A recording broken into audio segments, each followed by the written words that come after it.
Good morning, class. How are you all? Welcome to our education platform in Mathematical Methods, Part 6th. Mathematical मेथड्सच्या 6व्या भागात सर्व विद्यार्थी मित्रमैत्रिणींचं पुन्हा एकदा स्वागत करते. तुम्हाला टेन्शन तर नाही ना यायला लागलं? जसजसा आपला चॅप्टर पुढं जायला लागला तसं नाही ना? ठीक आहे, मला माहीत आहे की तुम्ही सर्व मुली अतिशय हुशार आहात. तर आपण मॅथमॅटिकल मेथड्स या चॅप्टरचे 5 भाग तयार केलेले आहेत. 5 व्हिडिओज तुम्ही पाहिलेले आहेत आणि त्यानंतरचा आज आपण 6वा व्हिडिओ तयार करायला घेतला आहे. 5व्या व्हिडिओमध्ये टाईप्स ऑफ व्हेक्टर्स शिकून पूर्ण झाले आहेत. ठीक आहे, आणि आज 6व्या भागामध्ये आपण शिकणार आहोत व्हेक्टर ऑपरेशन्स. पण त्याआधी तुम्हाला मी सांगते की आपण किती व्हेक्टर शिकले. मी तुम्हाला एकूण 11 व्हेक्टर शिकवलेले आहेत. काही व्हेक्टरची गरज नव्हती, तुमच्या टेक्स्टबुकमध्ये पण नव्हते, पण तरीसुद्धा मी तुम्हाला ते शिकवले की ज्यावेळेस पुढं कधी तुम्हाला तशा टाईपचा व्हेक्टर स्टडी करावा लागेल त्यावेळेस तुमच्या लक्षात असेल की आपण तर हा स्टडी केलेला आहे.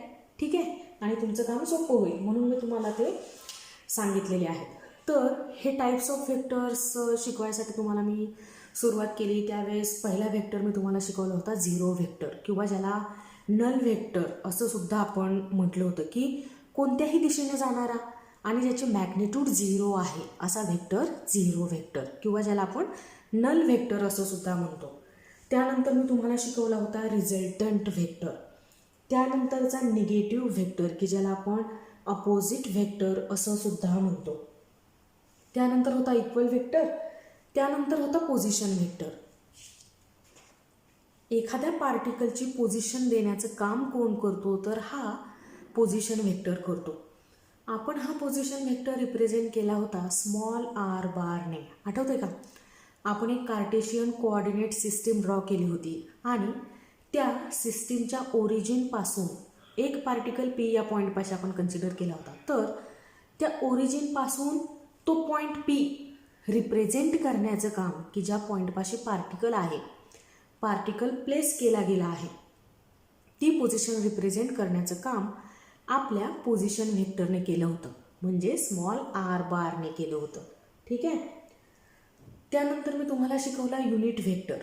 युनिट व्हेक्टरचं एकमेव काम म्हणजे ओरिजिनल व्हेक्टरची काय रिप्रेझेंट करायची, तर डायरेक्शन रिप्रेझेंट करायची.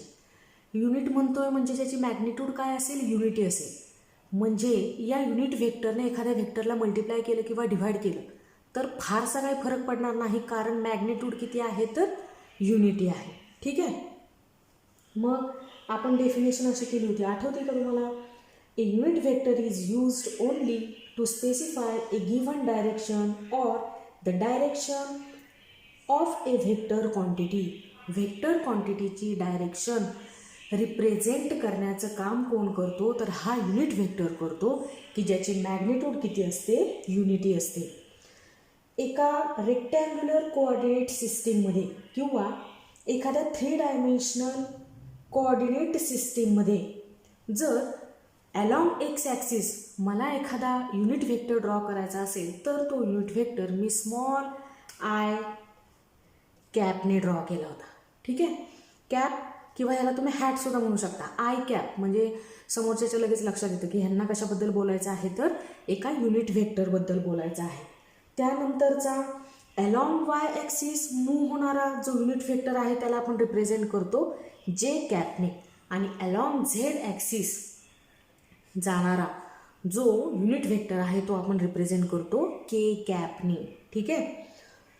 युनिट व्हेक्टर रिप्रेझेंट करण्यासाठी नेहमीच काय केलं जातं, तर स्मॉल लेटर्स वापरली जातात. कॅपिटल लेटर जनरली वापरत नाही. युनिट व्हेक्टरची डेफिनेशन आपण कशी करतोय, तर हा सपोज युनिट व्हेक्टर आहे, यू कॅपने मी रिप्रेझेंट केला. आपल्याकडं जो ओरिजिनल व्हेक्टर आहे तो आहे सपोज फोर्स, तर तो व्हेक्टर डिवाइड बाय त्या व्हेक्टरचे मॅग्निट्यूड असं ज्यावेळेस आपण करतो त्यावेळेस मला काय मिळतंय, तर युनिट व्हेक्टरची मॅग्निट्यूड मिळते, किंवा मला काय मिळतोय, तर युनिट व्हेक्टर मिळतोय. मग ज्यावेळेस मी एफ बार करेल त्यावेळेस काय होईल बरं, you cap into modulus of F. तुम्हाला माहिती आहे ना याला काय म्हणतात, दोन उभ्या रेषांच्या मध्ये ज्यावेळेस आपण एखादा वेक्टर लिहित असतो त्यावेळेस मला सांगायचं असतं की मी डायरेक्शनबद्दल विचार करत नाही, तर मी फक्त कशाबद्दल विचार करते, मॅग्निट्यूडबद्दल विचार करते. किंवा जर हा मॉड्युलस तुम्हाला आवडत नसेल तर तुम्ही नुसता एफ सुद्धा लिहू शकता, एफ. ठीक आहे, म्हणजे मला सांगता येईल की मला या फोर्सची डायरेक्शन नको हवी आहे, मला फक्त काय हवी आहे तर मॅग्निट्यूडच हवी आहे. बरोबर ना. आता त्यानंतरचा व्हेक्टर मी तुम्हाला शिकवला होता parallel vector. Two vectors with 0 degree angle between them are parallel vectors. Parallel vectors कोणाला म्हणायचं तर ज्या दोन व्हेक्टरमधला अँगल 0 डिग्री आहे ते काय झाले तर पॅरलल व्हेक्टर झाले. म्हणजे सपोज हा आहे ए बार, हा आहे बी बार, तर हे दोन व्हेक्टर्स काय झाले पॅरलल व्हेक्टर्स. त्यानंतर लगेचच मी तुम्हाला शिकवला अँटी पॅरलल व्हेक्टर. दोन व्हेक्टर आहेत पण ज्यांच्यामधला अँगल किती आहे तर 180 डिग्री आहे, ते दोन व्हेक्टर्स काय असतील तर अँटी पॅरलल व्हेक्टर्स असतील. ज्यांच्यामधला अँगल 180 डिग्री आहे. 0 डिग्री अँगल असलेले vectors parallel vectors, 180 degree angle असलेले व्हेक्टर्स अँटी पॅरलल व्हेक्टर्स. त्यानंतर मी तुम्हाला शिकवला होता collinear vectors. If the vectors are parallel or anti-parallel but lie in the same line, then they are collinear vectors. Vectors आहेत, parallel पण असू शकतात, अँटी पॅरलल पण असू शकतात, पण ते एका सेम लाईनमध्ये आहेत. ठीक आहे, आणि सेम लाईनमध्ये असलेल्या या व्हेक्टर्सला तुम्ही म्हणायचं कोलिनियर व्हेक्टर्स. त्यानंतर शिकवला होता coplanar vector. Vectors lying in same plane or parallel to some plane are coplanar vectors. असे व्हेक्टर्स की जे एकाच प्लेनमध्ये आहेत त्यांना तुम्ही म्हणायचे कोप्लेनर व्हेक्टर्स. मग मी तुम्हाला स्केच पेन घेऊन दाखवलं होतं की दोन व्हेक्टर्स हे नेहमीच कसे असतील तर एका सेम प्लेनमध्ये असतील, पण ज्यावेळेस आपण तीन व्हेक्टरचा विचार करू त्यावेळेस असं शक्यता आहे की ते एका प्लेनमध्ये पण असतील किंवा एका प्लेनमध्ये नसतील. ठीक आहे, पण दोन vectors always in same plane. दोन व्हेक्टर्सबद्दल ज्यावेळेस मी बोलते त्यावेळेस हे दोन्ही व्हेक्टर नेहमीच कसे असतील तर सेम प्लेनमध्ये असतील. आणि सगळ्यात शेवटचा 11 नंबरचा व्हेक्टर मी तुम्हाला शिकवला होता coinitial vectors. The vectors drawn from common point are coinitial vectors. जे व्हेक्टर्स एका कॉमन पॉईंटपासून ड्रॉ केले जातील ते सगळे काय असतील तर को इनिशियल व्हेक्टर्स असतील. म्हणजे एक मी इथं ड्रॉ केला, दुसरा मी असा ड्रॉ केला आहे, तिसरा मी असा ड्रॉ केला आहे, चौथा मी असा ड्रॉ करते. ठीक आहे, व्हेक्टर्स आहेत पण त्यांची जी टेल आहे ती मात्र काय आहे तर एका ठिकाणी कॉन्सन्ट्रेट झालेली आहे. म्हणजे त्यांची जी सुरुवात आहे, त्यांची जी बिगिनिंग आहे ती एका कॉमन पॉईंटपासून होती आहे. म्हणून ह्या टाईपचे जे व्हेक्टर्स आहेत ते काय असतील तर को इनिशियल व्हेक्टर्स असतील, कारण त्यांचा जो इनिशियल पॉईंट आहे, जो स्टार्टिंग पॉईंट आहे तो काय आहे कॉमन आहे. ठीक आहे, अशा पद्धतीने आपण टाईप्स ऑफ व्हेक्टर्स कंप्लीट केलेले आहेत. आपल्या 5व्या व्हिडिओपर्यंतचं काम मी आता तुम्हाला रिकॉल करून सांगितलं. आणि आज आपल्याला शिकायचे आहेत व्हेक्टर ऑपरेशन्स. व्हेक्टर ऑपरेशन्समध्ये आपल्याला पहिलं जे शिकायचं आहे ते आहे multiplication of vector by a scalar. आता मला एका व्हेक्टरचा एका स्केलर बरोबर काय घ्यायचा आहे, गुणाकार घ्यायचा आहे, मल्टिप्लिकेशन घ्यायचं आहे.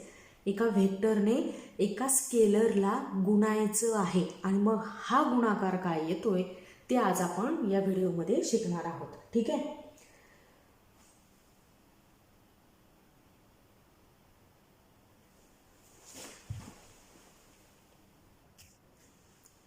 बघा बरं मी बोर्डवर काय लिहिले, the multiplication of a vector P bar.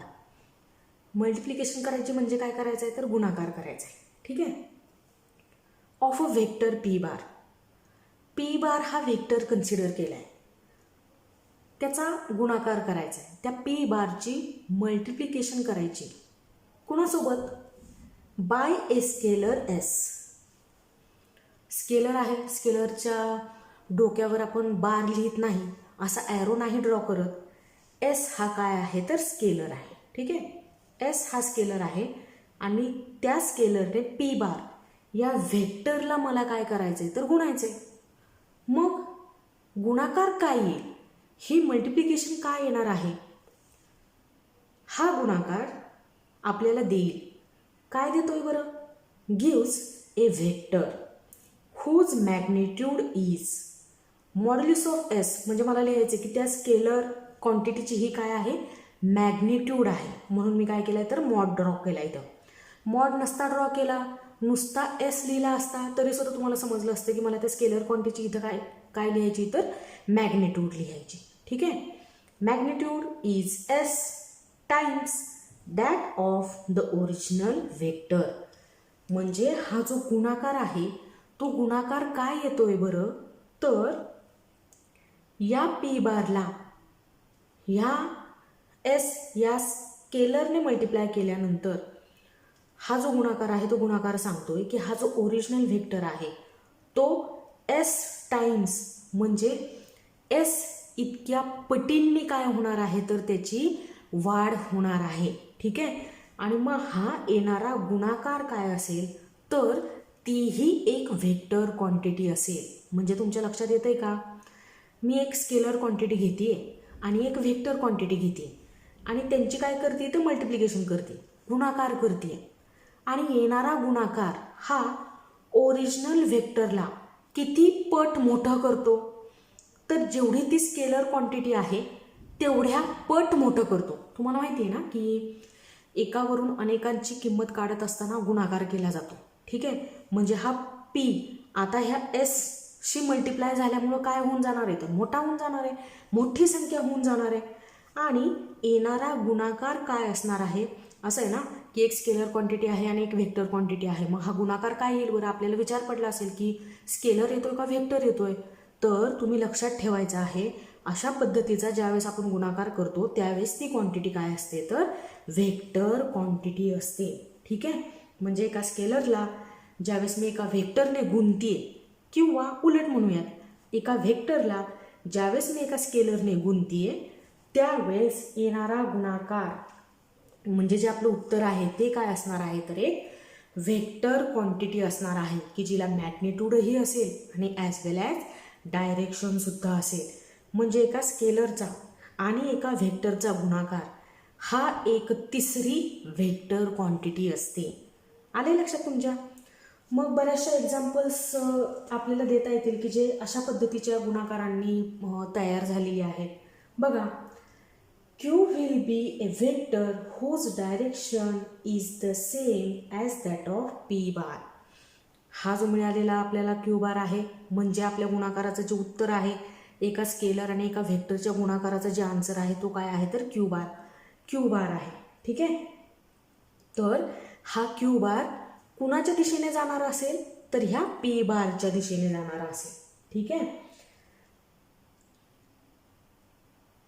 And magnitude is S times the magnitude of P बार. आणि मॅग्निट्यूड काय असेल बरं ह्या Q बारची तर S मल्टिप्लाइड बाय P बार इतके मॅग्निट्यूड असणार आहे.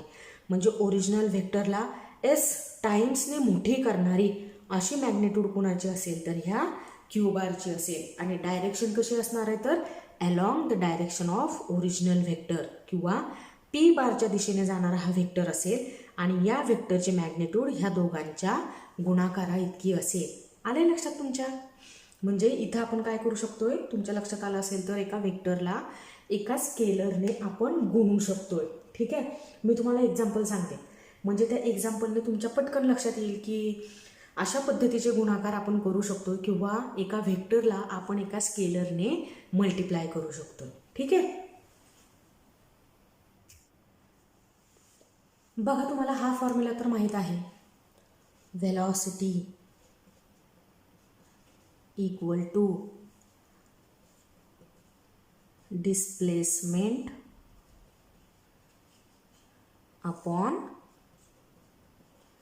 टाइम. बरोबर आहे ना. Velocity equal to displacement upon time. हाच फॉर्म्युला मी रिअरेंज करते. हाच फॉर्म्युला मी लिहिते डिस्प्लेसमेंटसाठी. कसं बरं लिहीन मग मी?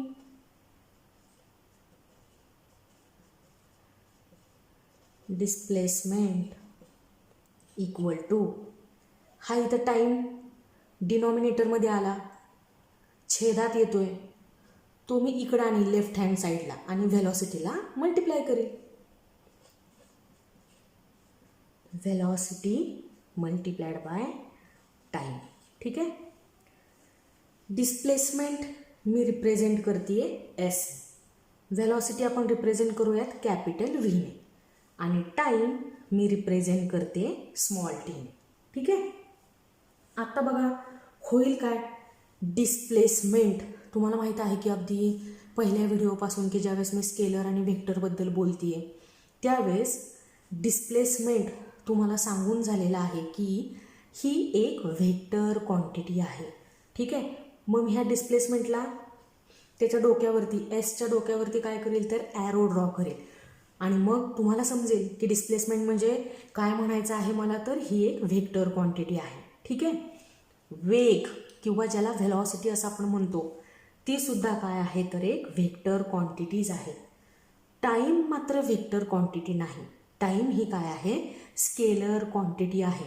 बघा बरं आता तुम्हाला मगाशी जे आपण शिकलो होतो तसंच दिसतंय का, क्यू इक्वल टू काय लिहिलं होतं बरं आपण, Q bar equal to S into P bar. P bar हा एक व्हेक्टर होता ज्याला यस या स्केलर क्वांटिटीने आपण काय केलं होतं, मल्टिप्लाय केलं होतं. तशीच सिच्युएशन इथं दिसते का बघा बरं आता. टी ही काय आहे तर एक स्केलर क्वांटिटी आहे आणि व्ही ही काय आहे तर व्हेक्टर क्वांटिटी आहे. म्हणजे तुम्हाला इथं मल्टिप्लिकेशन कोणाचं दिसतंय तर एका स्केलरचं आणि एका व्हेक्टरचं, आणि हे मल्टिप्लिकेशन तुम्हाला काय देतंय तर एक तिसरीच व्हेक्टर क्वांटिटी देतंय एस बार, की जो एस म्हणजे काय आहे तर डिस्प्लेसमेंट आहे. आणि ही डिस्प्लेसमेंट कुणाच्या दिशेने जाणारी असेल तर व्हेलॉसिटीच्या डायरेक्शनने जाणारी असेल, किंवा तुम्ही असं म्हणा ही व्हेलॉसिटी कुणाच्या डायरेक्शनने जाणारी असेल तर डिस्प्लेसमेंटच्या डायरेक्शनने जाणारी असेल. ठीक आहे. एक पार्टिकल असा डिस्प्लेस होतो किंवा एक ऑब्जेक्ट समजा तुम्ही असा डिस्प्लेस होतो इथून इथं, मग इथून इथं जर तो डिस्प्लेस होत असेल तर त्याची व्हेलॉसिटी सुद्धा कशी असणार आहे तर इथून इथंच जाणारी असणार आहे. बरोबर आहे. म्हणजे एका स्केलरच्या आणि एका व्हेक्टरच्या मल्टिप्लिकेशनमधून जो एक तिसरा व्हेक्टर तयार होतो तो या व्हेक्टरच्या, की ज्याला आपण स्केलरने मल्टिप्लाय केलेला आहे, त्या व्हेक्टरच्या दिशेनेच जाणारा असतो.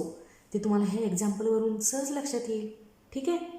त्यानंतरचं दुसरं एक्झाम्पल मी तुम्हाला सांगते, momentum of A particle. Momentum of A particle मराठीमध्ये काय म्हणतात बरं ह्या मोमेंटमला? मोमेंटम या क्वांटिटीला मराठीमध्ये म्हटलं जातं संवेग. ठीक आहे. संवेग बघा असं लिहिलं जातं, तुम्हाला आठवत असेल, तुम्ही 10वीमध्ये शिकला असाल. संवेग. आणि आता आपण त्याला काय म्हणतोय तर मोमेंटम. ठीक आहे. मोमेंटम जनरली की जो लिनियर मोमेंटम आहे, फार अवघड शिकवत नाही तुम्हाला. ठीक आहे.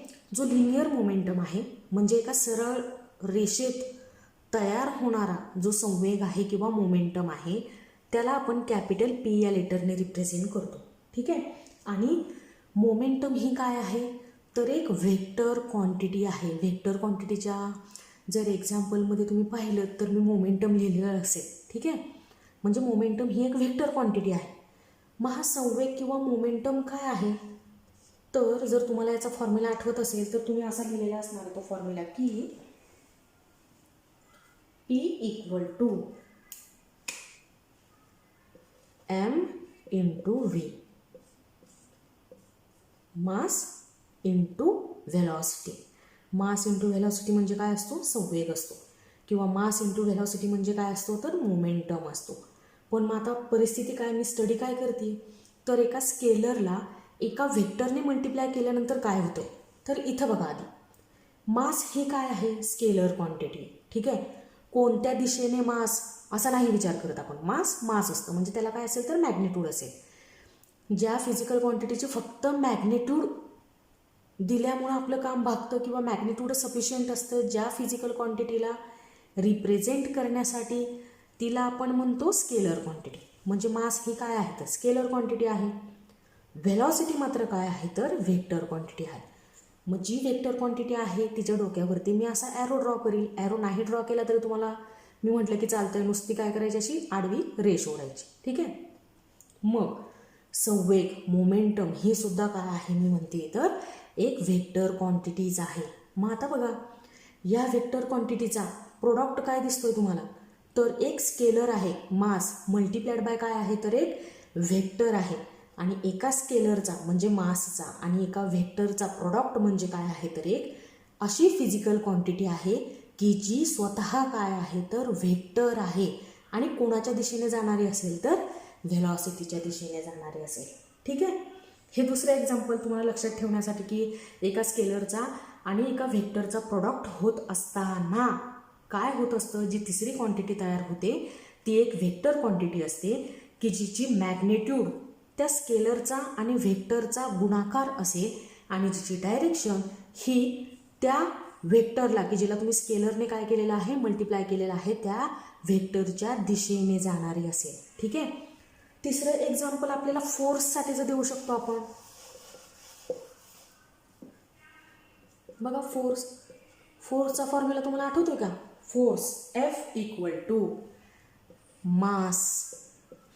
मराठीमध्ये काय म्हणतो बरं आपण मासला वस्तुमान multiplied by acceleration.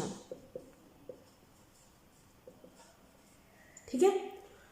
Force = mass multiplied by acceleration. Force आपण रिप्रेझेंट करतो कॅपिटल Fने, मास मी रिप्रेझेंट करते स्मॉल mने आणि ॲक्सेलरेशन आपण रिप्रेझेंट करतो स्मॉल aने. ॲक्सेलरेशनला मराठीमध्ये त्वरण असं सुद्धा म्हटलं जातं. ठीक आहे. ॲक्सेलरेशनचा फॉर्म्युला आठवतो का तुम्हाला. Velocity divide by time is nothing but acceleration. ठीक आहे. मग बघा आता ह्याच्यामध्ये फोर्स ही काय आहे तर व्हेक्टर क्वांटिटी, मास ही काय आहे तर स्केलर क्वांटिटी, ॲक्सेलरेशन काय आहे तर व्हेक्टर क्वांटिटी.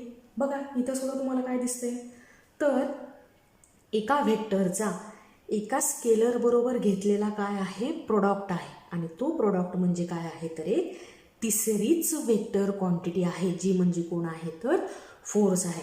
मग आता सांगा बरं आपल्याला ओळखणं सोपं आहे की नाही. जर मला कोणी विचारलं की हा फोर्स कोणाच्या डायरेक्शनने आहे तर मी लगेच सांगेल हा फोर्स कोणाच्या डायरेक्शनने आहे तर ॲक्सेलरेशनच्या डायरेक्शनमध्ये आहे. म्हणजे ॲक्सेलरेशन ज्या दिशेने जाणारा आहे त्याच दिशेने कोण जाईल तर फोर्ससुद्धा जाईल. ठीक आहे. ज्या दिशेने ॲक्सेलरेशन त्याच दिशेने कोण असेल तर फोर्स असेल आणि ह्या फोर्सचे मॅग्नेट्यूड म्हणजे ह्या मास आणि ॲक्सेलरेशनच्या मॅग्नेट्यूडचा काय असेल प्रोडक्ट असेल. ठीक आहे. म्हणजे बघा आज मी तुम्हाला जेवढं काही शिकवलं एक व्हेक्टर ऑपरेशन शिकवलं की ज्या ऑपरेशनमध्ये आपण मल्टिप्लिकेशन शिकलो. एका व्हेक्टरचं एका स्केलर बरोबर घेतलेलं मल्टिप्लिकेशन आणि ते मल्टिप्लिकेशन तुमच्या लक्षात राहावं म्हणून मी तुम्हाला 3 एक्झाम्पलसुद्धा शिकवली. ठीक आहे. तर आजच्या या व्हिडिओमध्ये तुम्ही एवढंच लक्षात ठेवायचं आणि एवढाच अभ्यास करायचा. ज्या नोट्स आहेत त्या या व्हिडिओच्या डिस्क्रिप्शन बॉक्समध्ये मी टाकतेच. ठीक आहे. तोपर्यंत घरीच राहा, सुरक्षित राहा, अभ्यास करत राहा. ठीक आहे. थँक्यू. बाय.